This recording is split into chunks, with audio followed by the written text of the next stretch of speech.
All right, guys, so 7 o'clock Eastern time tonight, I'll be doing live election coverage with Joe Rogan and Tim Dillon. I'm really looking forward to it. Now, I wanted to give you some news that I think is really important that nobody's talking about, or nobody's giving you the detail that you need in order to make sound decisions and react effectively when the results come in. So there's going to be some weird stuff that happens, and we know in advance that this is going to happen, but again, nobody's talking about it. So when it comes to these states, Arizona, Florida, North Carolina, when it comes to those three states, they process their mail-in votes as soon as they come in. So they already have a lot of their votes counted, and then when the polls close, they release those totals pretty much immediately. So in other words, we get results really fast out of Arizona, Florida, and North Carolina. Now, here's the part that is the most important. Mail-in votes always skew heavily Democratic. So it's going to look like Biden has an insurmountable lead in Arizona, Florida, and North Carolina.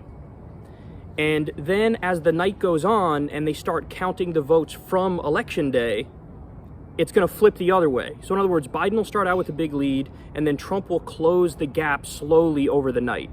And so when you first see the results from Arizona, Florida, and North Carolina, don't think, oh my God, it's a lockup for Biden, because it's gonna swing in the other direction, because the votes on the day of the election always skew Republican. So that's really important, because people are gonna get the wrong impression, right, Cor? When they see the votes, yeah, they're gonna be like, oh my God, Biden's got like a 20-point lead or whatever in one of these states. And it's like, no, that's just only from the mail-in votes. And we also have to count the votes on Election Day. Now, there are other states where it's the exact opposite, okay? So we have Michigan, Pennsylvania, Wisconsin, and Virginia. They don't count the mail-in ballots as they come in, okay? So the first totals that they release, they're gonna be from Election Day. So in other words, in Michigan, Pennsylvania, Wisconsin, and Virginia, it's gonna look like Trump has a huge lead that's insurmountable. And then as the mail-in votes start getting counted, it's going to flip in the other direction. And in fact, in some of these states, it's really like Michigan, Wisconsin, and Virginia.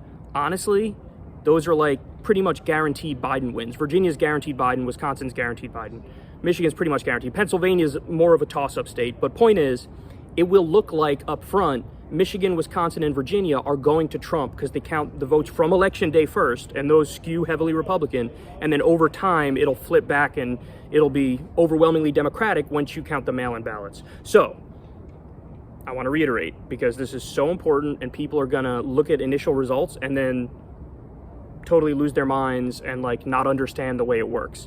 Arizona, Florida, and North Carolina, they're going to look like Biden crushed. But Trump will close the gap over the night the more the results come in. And it's the exact opposite for Michigan, Pennsylvania, Wisconsin, Virginia. It'll look like Trump has an insurmountable lead, and then Biden will massively close the gap as the results roll in. So only 8 states will have 98% of the vote counted by noon tomorrow. So in other words, this is gonna be a long process, guys. If certain things happen, we kind of know it's over unofficially. Like if Biden wins Florida, it's over. Trump has no path without Florida. But, short of that, it could take a long time before we really get all the results.